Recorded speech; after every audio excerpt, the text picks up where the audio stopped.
All right. We'll go through 11 today. I think we can get through that fairly quickly. And then Wednesday we'll do cabling.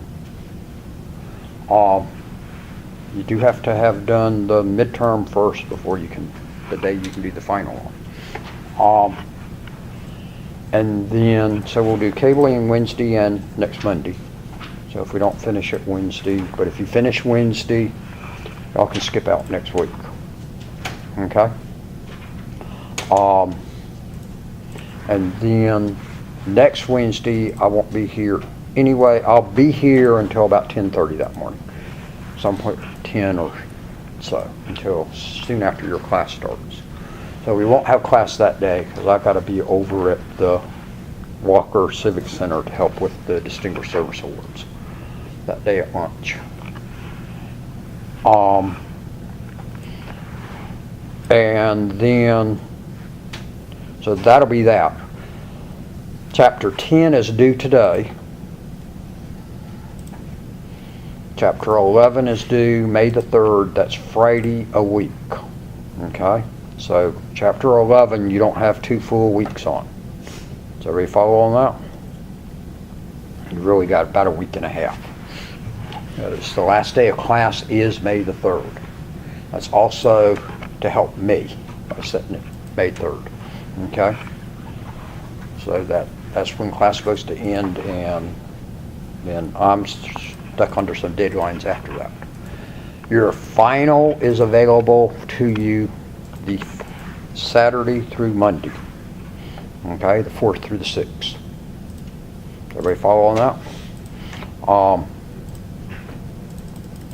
And then Thursday morning, I have to have grades in by, and then grades will be available should be available to you on Friday. Although you should know if you go in Blackboard or Cisco before then that you can see what your average is anyway, okay? Other than you've got 3 mandatory requirements, remember, in this class, okay? Lab final has to be done. Actually 4, because I said you've got to do the midterm final before you can do the midterm lab before you can do the lab final, okay, on a separate day. So and so the lab final has to be done. The final on the computer, which is what's available there, the 4th through the 6th, has to be done.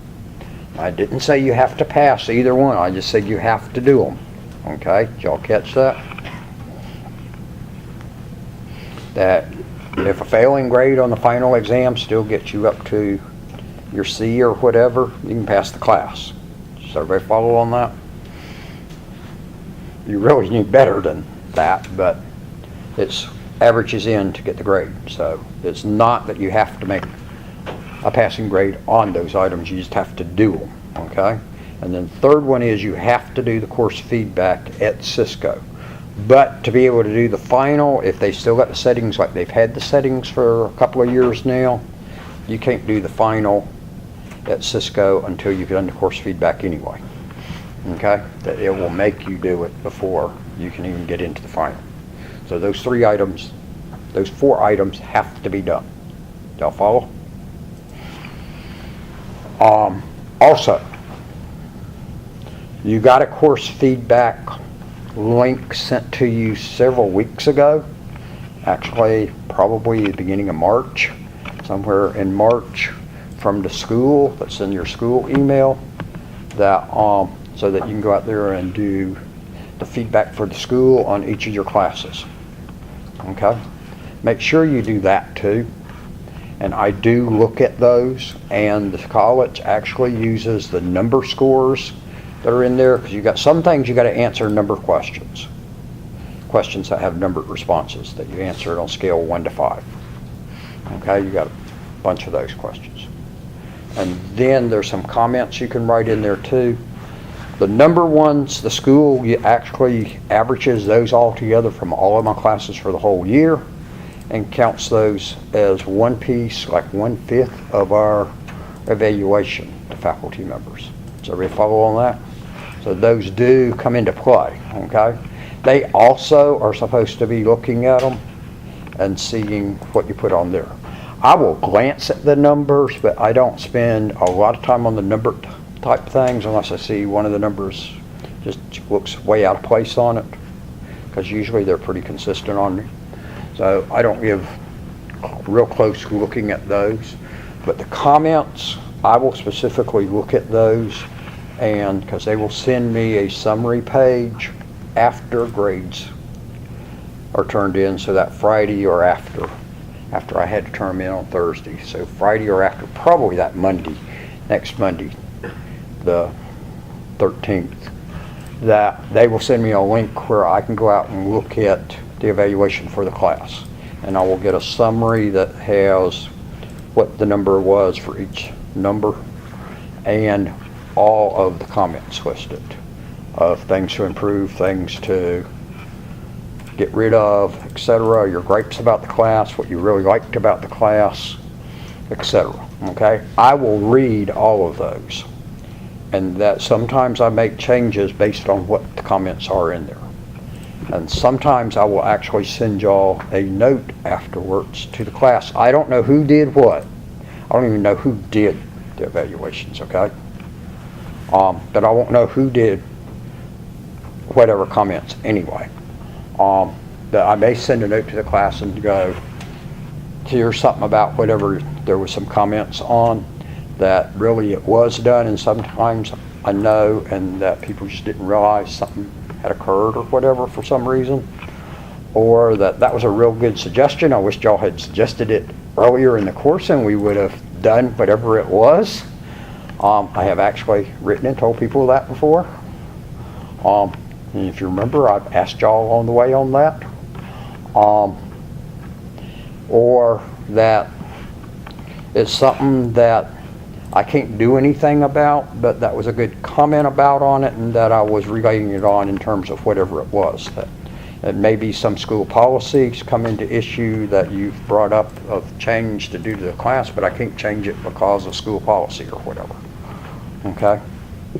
And that, so, and you may or may not hear from me, because if they're just comments that are all regular little things, I may well not send something, but if there's some comments that jump out at me that I'm going, ooh, I want to say something back to y'all, y'all will get an email telling you something about it, okay? So, but I do pay attention to those. That's the big thing I want you to be aware of. So, do make comments in there, okay?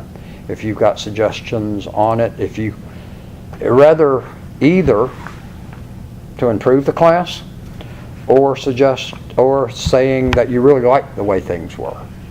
Tell me that also, okay? If the class was really good in terms of some things. Tell about that also. I won't do a whole lot for y'all, but those of you that have got me for next semester, actually it could have an impact, because if it's something in there, it may be something I wasn't aware of, and then I'll add on, make a change into others. So I'm always changing, okay? There's nothing set about my classes, and y'all saw that this semester anyway, because we did do a little alteration on a few things, I think, anyway, during the semester. You do have almost 2 weeks break for you, really 2 weeks, depending on how you do your final and stuff, because finals are really on Monday and Tuesday there. Yours ends on Monday, but you could take it obviously on Saturday or Sunday instead of waiting till Monday. So you've got that week, and then you got the next week. That's a break in there. If you have not paid fees for summer semester, those are due by the 16th.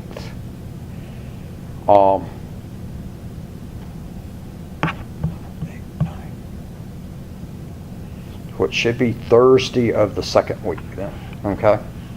I would pay them by the first week. What I would suggest to you is make sure your money's all in good shape before you finish this semester, for the summer semester, okay? As far as books, who knows what happens on that since you're changing bookstores, okay? Last week they had 75% off in our bookstore and closed it on down. The Walker one has the 75% off on everything over there starting today. They had 50% off last week, but they're doing 75% off starting this week. Okay? Essentially everything in the store. Okay? I bought 6 boxes of Mucinex in our bookstore last week, real cheap, because I take a Mucinex every day. That several years ago the doctor told me that would help my sinuses, and it has. And so I take one every day, and they had them, still had 6 boxes of it sitting there in the bookstore that are good to next year that were 75% off. So I bought all 6 boxes they had there. Because I paid like $23 on what I would normally have spent somewhere around $70 on. So it was a steal for me. I also bought like 6 Cokes down there. Mr. Spurlock bought like a case of his drink.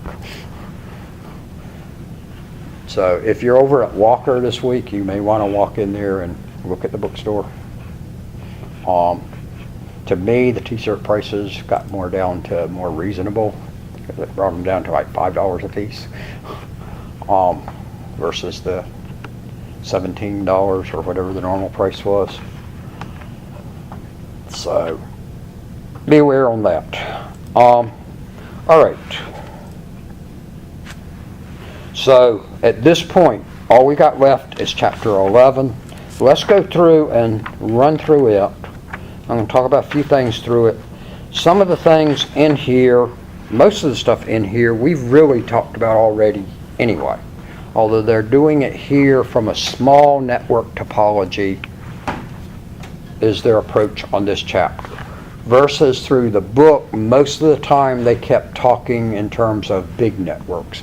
But it actually is the same when you get down to the small networks. So if you were setting up for just some small office around here, or for one of these small plants around here that may have only got 5 or 10 people in the front office and type things, or just a couple of machines connected to it, it would work the same way. Or looking at your network at home, because remember at home you've got a network there actually also, because when your signal comes in off the internet, that is going through that router right there and then splitting out to your different devices in there, and that you've actually got a network there at home. So, and that's what they're looking at in terms of this one. So we looked at details on those others, so they want to just talk about that on it. And so they go through on that. Device selection, you're not going to get as big a devices for it, obviously. That when we've looked at the switches and routers in here, those are heavier, heavy duty ones versus what you would put in the small one. That what you're going to use in the home one may well be something you'd buy at Walmart for, like your router or whatever, or your wireless router that's sitting there that also is your wired router, because remember on your wireless ones they normally have 4 ports sitting on them also, so you can connect 4 devices in wired, plus doing all of the different devices wireless on it. So cost is going to be less on it. You are going to want to look at your speeds on it. The 1 gig, as it notes there, is normal on your devices nowadays. That they're going to normally come with 1 gig 110, but you'll usually see that expressed as 1110. But remember, 1000 meg is 1 gig. Although some of them now, that's getting more on the leading edge on them, may actually have 10 or 40 ones additionally on it, okay? Because that's your cutting edge more on it.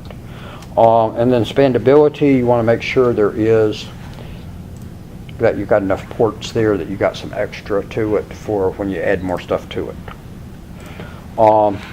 They talk a little bit about IP addressing. Pretty much you're going to just go with, on the small networks, you can use just a class C, a 192.168 address, and 788 out accordingly, or you could use a 10 or the 172 on them. So that's quite common for that. You may use the 192.168 address for the Class C, or you may decide to just go with 10, and that gives you plenty of room to play with however you want to play with it. Okay? Redundancy, they talk about that. In the smaller ones, you're going to see less of that, but you still need to consider it. Okay? Because like your home network, you probably don't have redundancy there, but it may be something you want to think about on it. Okay? So that if that router fails, what are you going to do? That you may well not have two routers there, but be aware that you can go down to Walmart or whoever and get another one. Okay? So you may not always have redundancy physically there, because you know you can quickly go get some replacement, some of it. Okay? But you may well, depending on what it is, to build in redundancy. But then on the smaller ones, that's getting to a more significant amount of percentage of the whole IT budgeting on the whole thing, so you may stay away from it. Okay? And that you want to, but you got to plan around that.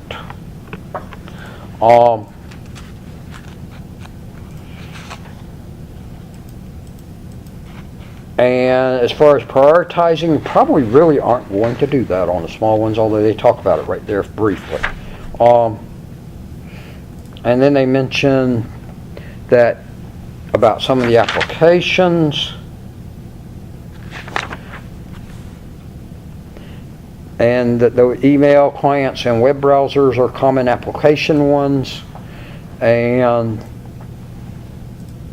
that the others running on Windows are usually below that.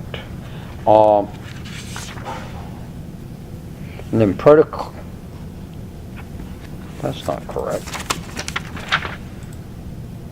Common network protocols are shown in figure 11.6. Yeah, I guess those are protocols, okay. But they're really showing you servers, not protocols. They're showing you the servers working with some of those. I didn't quite get that one right. So obviously there on the smaller one, you're still dealing with DNS, although you probably don't have a DNS server on that smaller one. You're using whoever your ISP provider's DNS server. You may well not be doing telnet down on the small ones. Email server, you probably don't have an email server there either, because what are you going to use for your email?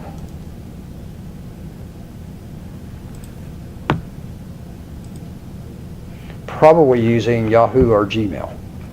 And that with both of those, you can actually set up real easily in Gmail, that you can go out in Gmail and set up for free to using your domain name through Gmail. So that I could actually go out in Gmail and put my domain name out there, register it with them. Still haven't registered with the one I'll buy it from actually, but register it for email purposes with them, and they'd set up all my email accounts, and any email that went to whoever at gmail.com, at dwightwatt.com, would pass through the Gmail server coming to me. Does that make sense? And not have to have any email server involved. DHCP server, your router will actually do that one for you. That's built in there. Probably not hosting web pages on your local small network, that you're going to go out just like I'm using Rack 9 to host my web pages, and that's my web server. That you're going to use some other commercial site to host your pages, and is your web server on that. And then FTP server, same thing. You're probably really not going to be hosting stuff to be FTP on your local, but you may. And some people actually do run web pages on their local network. Okay? But you got to be careful on that one though about what your subscription is with your ISP, that's allowed of that, because they're predicting so much traffic, and if you go to a higher amount of traffic, they're going to want to raise your cost on you. But if you've got a business account with them, you probably can host your web page on your network. They mentioned about voice and video applications obviously being there. You could well be doing voice over IP on that small network, and A lot of people are doing that on their home networks now, because remember, there's a lot of people that if they're on cable or whatever, their landlines are really not landlines anymore. They're using voice over IP for it. Okay?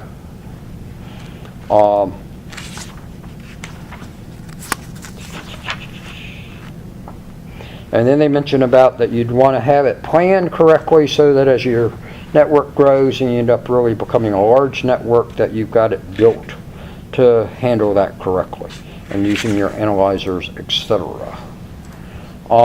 Network security, they come back and touch on this again, and remember we've talked about it on and off through the book, and they sort of come back and sum it up here.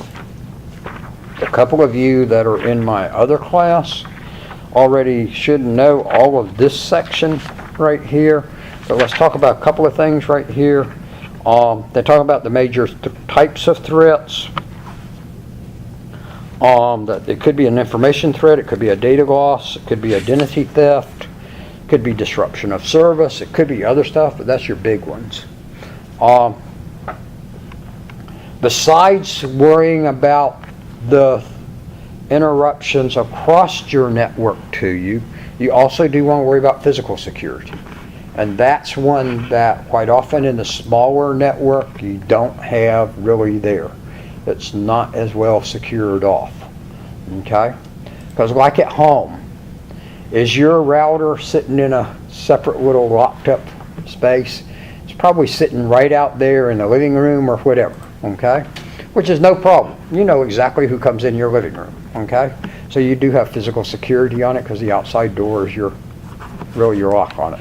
And that people aren't just wandering in, wandering around like in a business. Small business, you will quite often find those sitting right there beside the receptionist. That right there under her desk is where the router is sitting for the whole organization. Okay?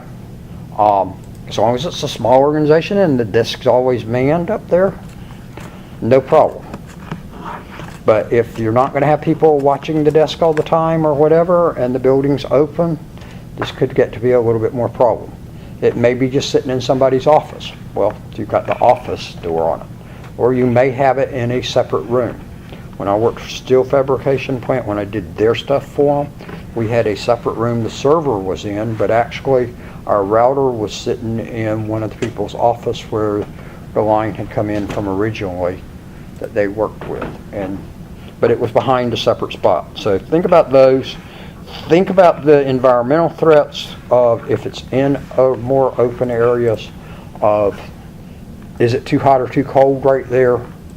Electrical threats, do you have UPSs on it and such? You may or may not at home, and you may think about it. I don't, but you may want to think about that sometimes. Actually, mine does have surge protector on mine there at home. And then the proper labeling, etc. Then they go through the vulnerabilities and talk about some of those, that TCP/IP has certain weaknesses, and that the operating system weaknesses, and that's a case of where you want to constantly be trying to stay up to date on your operating system. Okay? Some patches you want to go ahead and make sure you get them on out there. Sometimes you may not always want to put the latest patch out there immediately, but you want to test it or let some others test it before you put it out there. Because Windows sometimes puts out bad ones. And we just went through a cycle of that, because they're 1809, that was supposed to come out last September. Actually, they said it was going to come out in October, or it may have made the tail end of October. And then it went deleting people's data on their machines when it installed. And then they came out with it again in late November, and it did something else, so they pulled it again. And they just released it again a week or two ago, but it's sort of being skipped over. And then 1903, which should have come out in March, is coming out, being released like this week and next week. So basically it made it by the 1st of May. Supposedly it has been tested some more and supposed to be a whole lot more stable than 1809, but most people are not going to use 1809. So sometimes you get bad ones, sometimes you get good ones. And then the vulnerabilities, unsecured user accounts, where stuff's open to people to see, passwords not being good ones, misconfigured devices, policies. Do you have your policies of how things are done there, okay? And how are you going to deal with security, etc. And what your disaster recovery plan is. Preferably it be written down well, but at least have a plan in place. Then they talk about the network attacks. They talk about malware and mention to those. Viruses, that it propagates itself by copying itself into and onto another program, another machine. Worms that replicate themselves.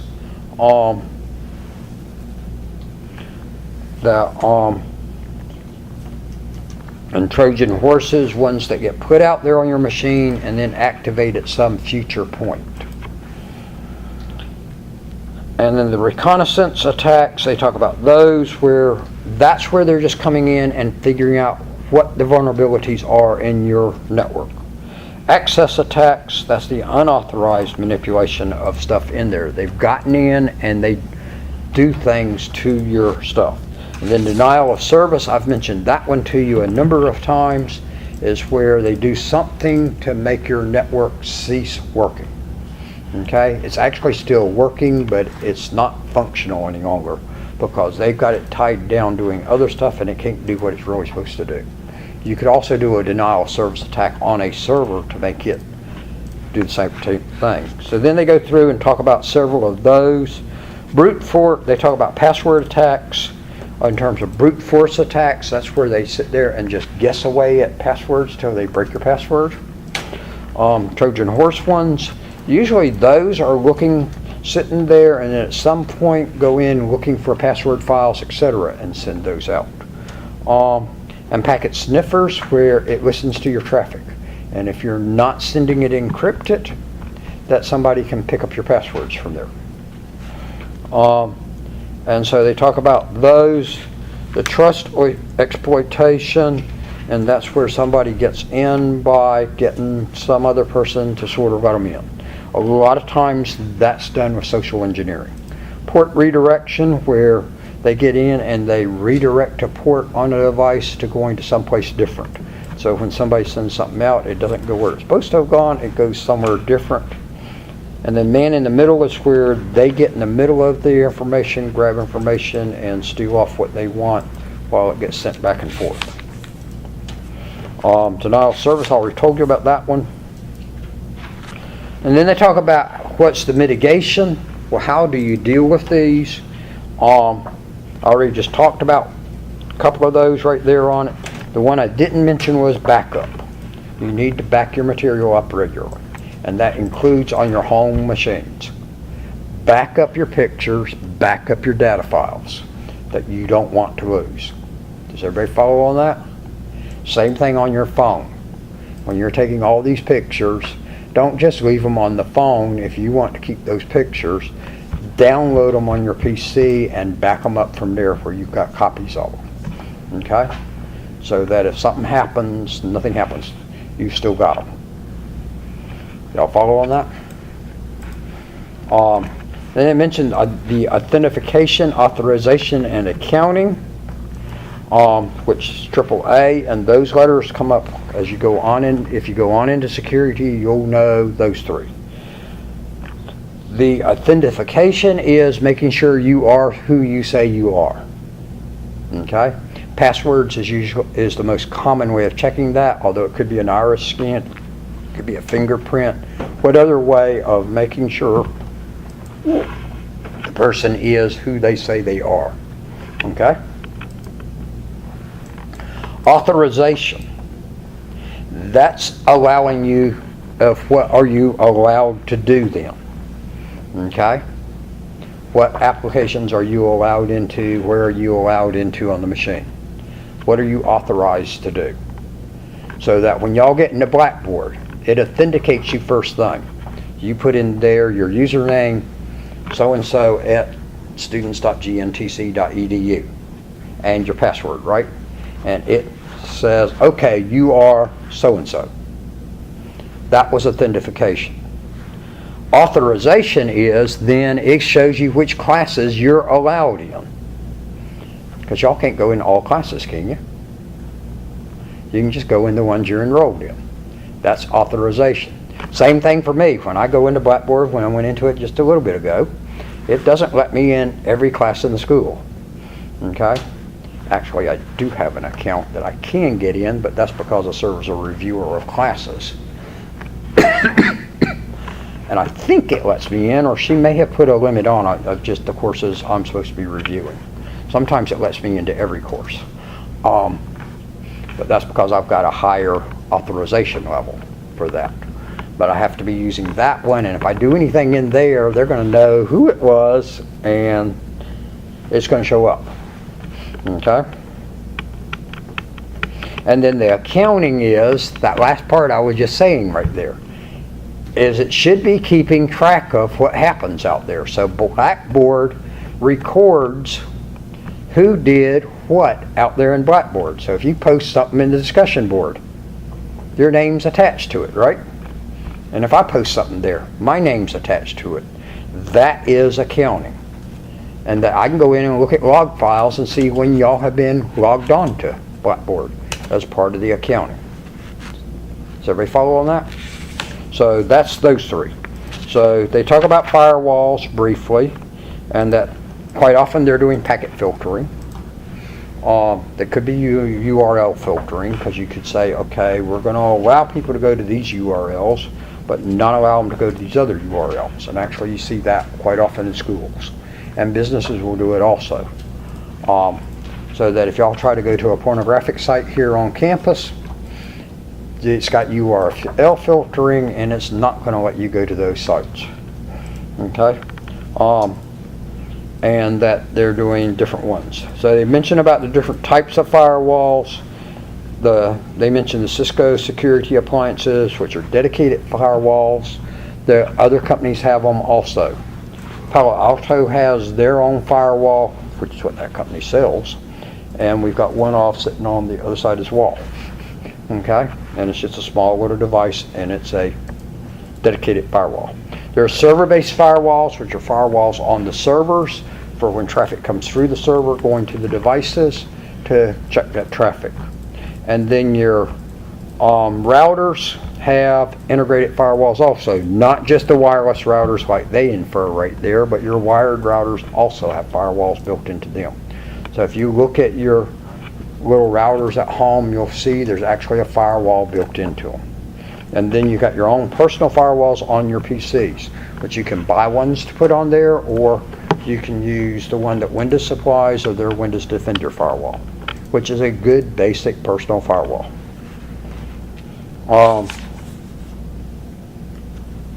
And then they talk a little bit about the device security using passwords, a few rules on passwords, and how to set those up, and what's good passwords, etc. And there are suggestions on it. I'd be careful on a little bit of this. They suggest password lengths of at least 8 characters. Those in the other class, y'all did in chapter 12, I think it was, 11 or 12, that y'all went in there and saw how fast could you break a password. I remember the longer they were, it took longer on using the cracking software to do it. So they mentioned about making them complex, which most places do require you to do now. That you got to have a mix of uppercase, lowercase, numbers, symbols, spaces usually are not allowed in passwords. So I don't know why they even mentioned that one right there. Says avoid passwords based on repetition or dictionary words, letter or number sequences, or things based on things you know. Those will work as hints, but not as passwords. But you can do things with those, so that where it says deliberately misspell a password, you could easily do that on the next one, What you will quite often see is people change A's to @ signs, I's to 1s, and so on, okay? And that you can change things around. You can also upper and lowercase characters in a word that you know, and so now it's not a simple little word there. They got to know exactly how the correct spelling of that word is. The following one, there's a lot of security experts would tell you no. It says change passwords often. Change passwords occasionally, particularly if you ever think your password's been stolen. Okay? But I would not put on their requirements, and they're discouraging this by most security people now, of where they put in requirements that you have to change it every 30 days, for instance. People will write them down and stick them right there by the machine then if you change it too often. And you've just defeated your whole purpose of making them change the passwords. Okay? And they'll come up with real simple passwords also. I think that was the alarm on the library that somebody tried to walk out of the library with a book that hadn't gone through checkout. Because if y'all ever noticed on the library, there is the little scan things when you walk in and out.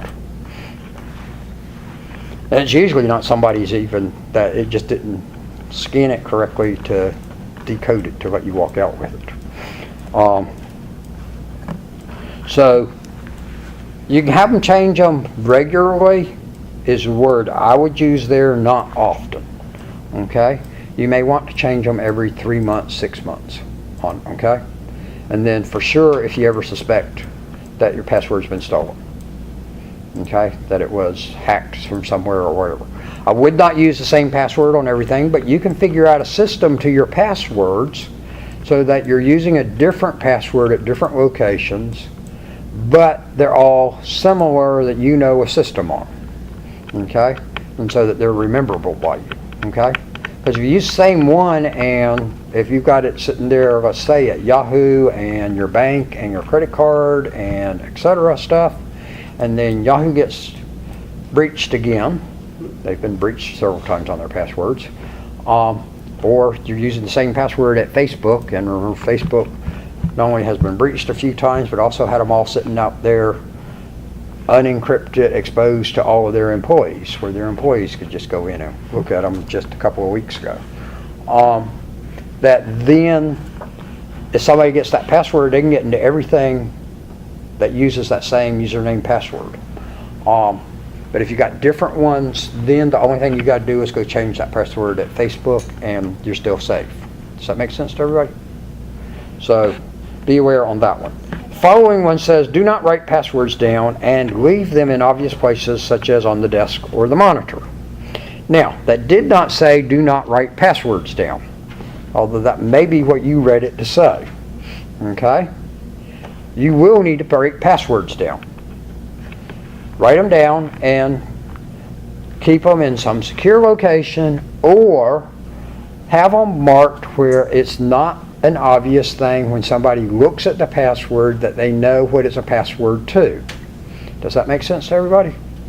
So that I could actually have laying here by my desk password to get into some special program, but if I know the yellow sheet applies to some specific place, but it's not the password just to get into this machine, but once we get on in there to get on out into some specific program, it's not going to do anyone any good if they pick up and find my password written there. Does that make sense to everybody? So they do recommend you do write them down now, because if you're going to have different passwords everywhere, y'all may only have 10 or so passwords right now, but when you get to doing more stuff, you're going to have 20, 50. I've got 2 sides of a piece of paper filled with my passwords, and that's not all the passwords I use out there in the world. Okay? Of all these different places that I need a password to get into, because everything wants a password nowadays. Okay? Because obviously, just think about here at school. I've got Blackboard, the school, Palo Alto, Cisco, and I know I'm not thinking, Cengage to go look at their stuff, so I can get the instructor manuals for some of the classes I teach, and so on. That's not counting my hosting site for my web pages, my personal email, and actually I've got about 3 or 4 personal email accounts, and so on. Y'all can see, and we haven't even said anything about me having a bank account out there. I don't make a whole lot of money, but I do still have to have a bank account to write checks out of. Or credit cards of passwords to get into them to do stuff, and so on. And y'all see where y'all can end up real quickly 50 or 60 passwords, and y'all probably, those of you that play games, probably got at least 5 or 6 passwords for that or more, just to get into the correct games to do what you want to do with them. So y'all can see you got probably more passwords than you think you really got. And if you only have 1 or 2 passwords, I would tell you you're using the same password on multiple places, and if I get a hold of your password, I'm going to be able to get in everything of yours. The other one is, you've now got hackers out there sending out people that have gotten a hold of the list of passwords and usernames that were breached from wherever, and are sending out emails now to tell you that they know your password to get into stuff, and they give you this password. Note on the password that they send you on it. If you had have changed whatever it was, and they don't tell you where they got it from, but wherever you used that one at, whenever you heard that place got breached, you should have changed your password, and that password they're writing you and telling you they've gotten, and they can get into your stuff, and they've put stuff in there. No, they can't, because that password's obsolete. Okay? But they'll convince people to pay them money to keep from, usually the ones I've seen of those rights and claims that I've been watching these porn sites and making porn movies, and that they'll send copies of it all. It's copies of me watching a porn site to everybody on my email list. Well, the problem is the password they sent me was a password I used 5 years ago, and I'm going, good luck with that. And number 2, I'd like to see this video you've made anyway, because I didn't do any such thing, so I'm curious to see how in the world you shot a video of me doing something I didn't do. But they will scare plenty of people, and you probably, at least some of you, if not all of you, know some people that got scared by getting one of those emails, and that it was somebody that didn't touch anything with porn, and that you're going, why are you scared? Because I know good and well you didn't touch that. That it's one that you know wouldn't do any such thing. They talk about the SSH and using it versus using Telnet, which we've already preached that one to you through the course. So they bring that one back up to you again. They mention to you on your routers and switches, your Cisco ones, about backing them up and restoring that, and they go through and show you on doing that and how you can do that, and I've shown you where you can put it actually on that external flash card on the newer Cisco routers and switches, and so you could actually swap those cards in and out and keep that as a backup, or you could print them out. So they go through several ways and about using TFTP, or using the USB ports on the newer devices also, and exporting it to there, because you can copy it to there on it. So they go through and show you that one. They talk about the ping command again. We've already talked about that through the book. Remember, on Windows it sends 5 pings, if I'm remembering right correctly. By default it's 4 or 5 pings, and you can watch those and get responses always, and that's what it sends. On the Cisco routers and switches, if you do ping on there, you can do it extended pings on there, and you can tell it to ping a large number of times. You tell it the number of times you want it to ping, instead of it just doing its default of 4 or 5. Does that make sense to you? Now you can't do that on Windows. You can't do the extended on Windows. So they talk about that and show you in terms of on the Cisco equipment, and how you can use ping to test to see if your devices are connected or not. And then they talk about traceroute. We've talked about that. Y'all have done traceroute before, if I remember right, which remember is traceroute in Linux and Unix, traceRT in Windows. So they tell you about that one, and that will tell you all the routers you go through getting to some location. And if it doesn't get all the way there, it tells you which routers you did get through to there, so you know at what spot it did die out there on the internet, and that you can figure out where problems are occurring. So traceroute can be real effective. What it is it's an expanded ping.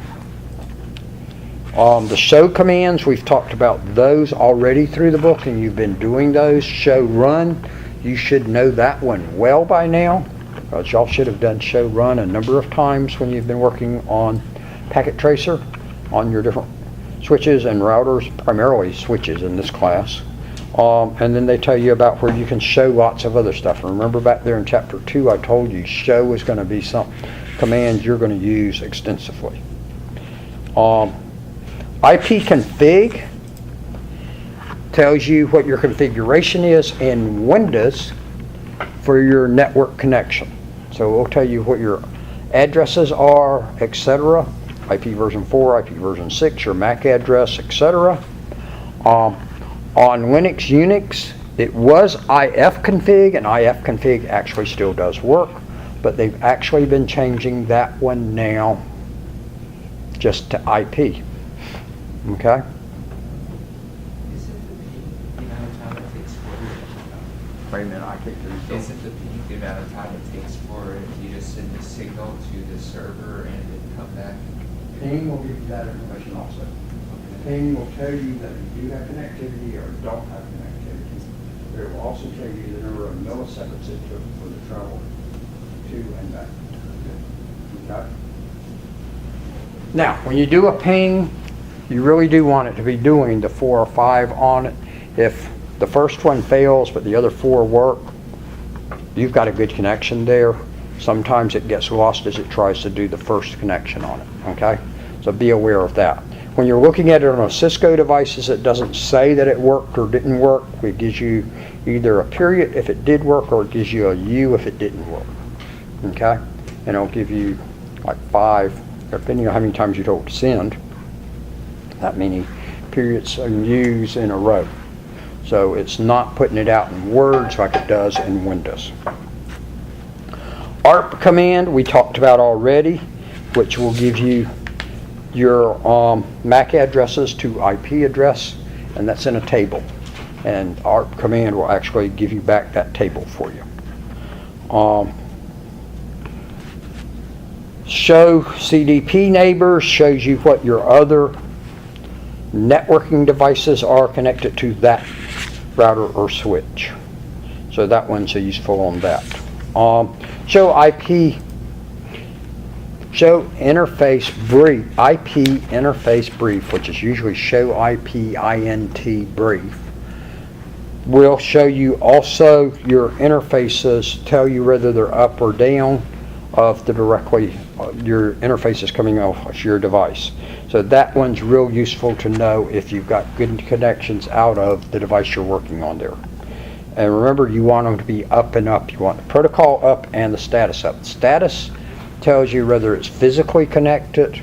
Protocol tells you whether or not actual communications is occurring across there. Okay? Debug is one that can be useful to you, but it can produce a ton of information that you're going, I got way too much stuff here. And that's a problem a lot of times with debug. So once you turn debug on, you want to turn it off as soon as you're through with it, because it will generate tons of information. But it is a one to be doing testing on it.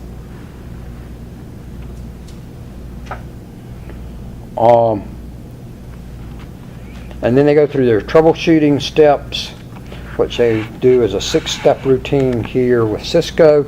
Identify the problem, figure out what is the problem they're having, establish a theory of probable causes, figure out why did it occur, and figure out, and you probably don't know exactly why, but you can figure out, well, it could have caused this by this by this by this. Test the theory to determine the cause. So test each of the causes to see if that really appears to be what was the cause. And then establish a plan of action to resolve the problem. So then once you do know what the cause of the problem really is, then come up with a plan of how we're going to solve that problem to correct it. And then implement that solution also, and that's all part of step 4. Then step 5 is, after you've implemented it, go through and verify it really did fix the problem. And the last one is document your findings. So write up what was the problem you ran into, and here's the solution we did to solve the problem. Bearing in mind, if you don't document it, you may have a problem with that, because you may have just goofed something else up out there you didn't realize. And you need that documented. And the second thing is, that same problem may turn up again later. And they talk about resolving or escalating. If you're in a larger organization, you may run into that one. Do you pass it on up to higher up people, or can you be able to go ahead and solve it? If you're in a smaller organization, pass it on up to the higher up people, and the maintenance and taking care of the network means you just pass it on up to yourself. So you keep that in mind. They talk about the duplexes, because your newer stuff runs full duplex, so you got some older stuff plenty that's still running half duplex, and they both got to be running the same way or you're not going to get a signal across. So they do warn you about that one, making sure, and that Cisco will actually tell you that when they have a duplex mix match, that it will give you an error warning about that one. IP addressing, making sure your addresses match, that you're on the same subnet. Default gateway, make sure you do have the correct one set up as the default gateway, and the default gateway actually does connect on out to your next level on out into the big world. It's headed for the internet normally. DNS issues, those can pop up all the time. Typically when you get a DNS issue, that's actually when your computer's going to tell you you don't have internet connectivity. That you'll see that a lot of times pop up on your little device thing on your PC. Actually you've got internet connectivity, but you just can't use domain names. Okay? And that if you knew the addresses, you can still connect, or you maybe connect to a few things. So DNS issues can be interesting ones. And we have just rolled through the chapter. I just turned the page and it turned blue. That also means we have just run through the book, because that's the end of the book. Questions on what we just talked about. So that was an overview of chapter 11. There's a lot more stuff in there, okay? So you got to study it still. The test is out there, so y'all can take chapter 11 test at any point, because it activated at 12:01 this morning. And then you do have a lab to do in 11 also. You've got some labs in 10, and as of yesterday afternoon, yesterday evening, nobody in my 3 Cisco classes had turned in anything for chapter 10. Okay? But there's a lab to do in there. And that's due tonight. I am caught up in all of my classes except one on grading. And that one class is my SQL class, which I don't think applies to any of y'all. And in the SQL class, I only have what was due, their last assignment that was due, which was due 2 weeks ago. I've got to grade it. Now, as of 11:59 tonight, that story changes, because every class has got assignments due today. Okay? So there is some stuff sitting out there not graded, but it's things that are due tonight. And then I'll work on that. But I have not gone in transferring grades anymore. I will work on that also, because I've got to get that done. But I am at the moment completely caught up, and since it's only what gets turned in today and turned in on May the 3rd, that's got to still be graded. That makes it a whole lot easier for me, and I can relax a little bit more. Okay? But I'm going to try to go ahead and get the other stuff. The classes that I have work ethics in, which I don't think applies to y'all, I've got to do their work ethics report. And if you remember back somewhere there in the lecture, I mentioned that I review classes for the school, make sure the instructors are doing in their classes what they're supposed to be doing.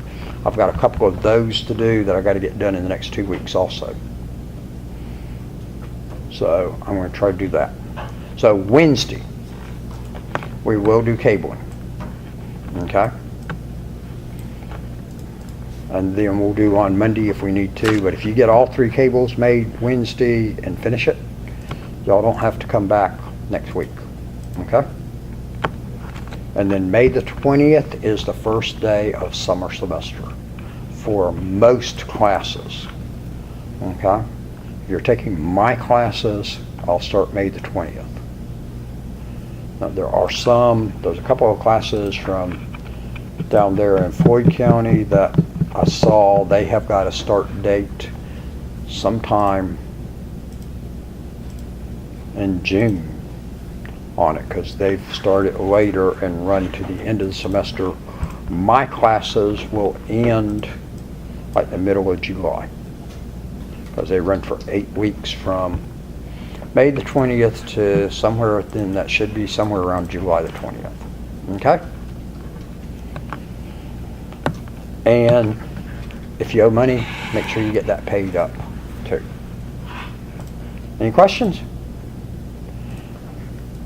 And then I will try to send out to y'all the book order also with the list of books for CIS for summer, and that way you'll know what those are. Because I will warn you on this, the new bookstore is not supposed to be in here until like the Thursday or Friday before summer semester starts. And they got to get their stuff all put up in there and then be trying to sell books to start the summer semester, so who knows what happens on that. And some of you I know go out and get your books from Amazon, etc. And so if I send you the book list, that means you can go ahead and get them from whatever location. Okay?